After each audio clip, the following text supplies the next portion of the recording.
We live in a time in which there are stern challenges. We live in a shifting landscape in which there are threats from every side. But if the saints could speak to us, they would say, get yourselves together. What's wrong with you? What, do you think that we lived in some kind of a golden age? It was hard in our day. The sun was beating. Our hands were tired. Our arms were tired. Our legs were tired. We thought everything was falling apart. But we were faithful, not by our own strength, but by God's grace. And God was faithful by his own name. And we did our best. And when we collapsed at the end of the road, they raised us to the altars. We don't know how. But it was a fight worth fighting.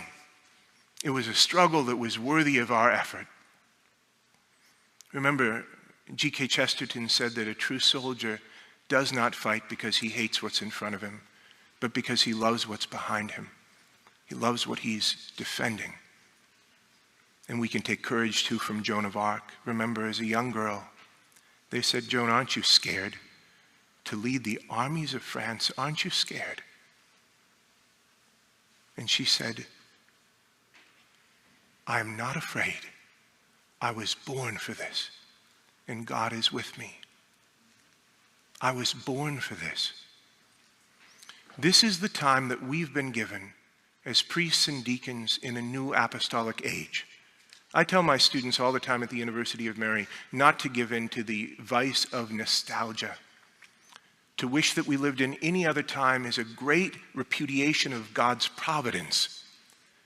We live in the times in which we live. We've been given what we've been given. And it's not just enough, it's more than enough. And so here's where the rubber hits the road for us. And I'm speaking to myself first of all.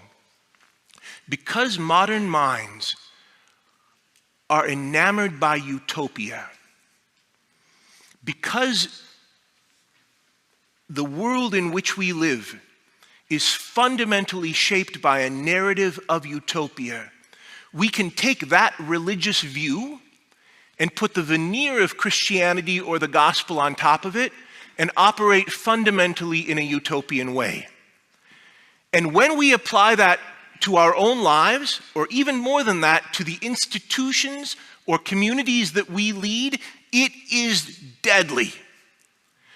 So when I'm thinking about the University of Mary, I have to remember the University of Mary is not a utopia.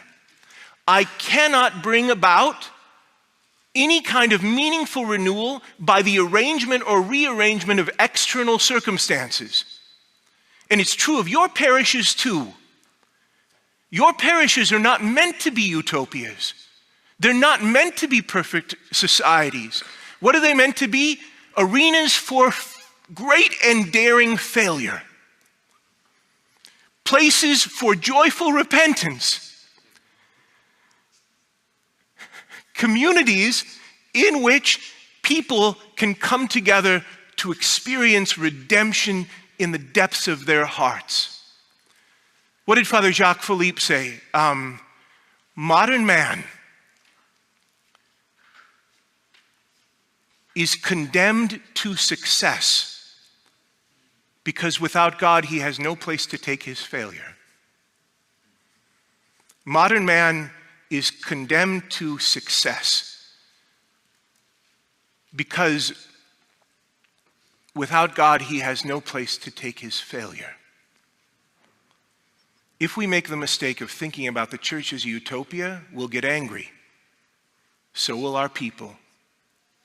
If we make the mistake of thinking of our parishes or the institutions or communities that we're responsible for as utopias, we'll always be unsatisfied because they're filled with fallen people and they're led by fallen men. But if we remember the way that Christ set things up and we make our communities places where God can enliven and transform the failure of human striving and bring about his own grace, peace, and light, everything changes. Everything is different. And that's what the church needs to look like in a new apostolic age.